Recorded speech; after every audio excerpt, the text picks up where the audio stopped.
Bali, ulit-ulitin natin na ganito kalalaki, ilagay sa isang lalagyan, langgana, o may stainless kang lutuan, lalagay ito.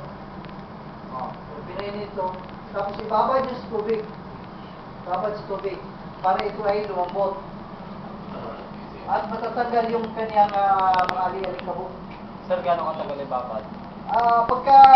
Bago ka magpakulo, bago mo luto ito, kailangan magbabad ka muna nito. Bago ka mag-prepare nito, babad mo na to. O, ganito kalalaki, pwede rin. Basta, nasa 20 grams lang. Almost, dalawang ganito lang. Dalawang bar ang 20 grams. Okay. Tapos, gawin natin, nababad na ninyo, ano? Nababad na ninyo sa tubig.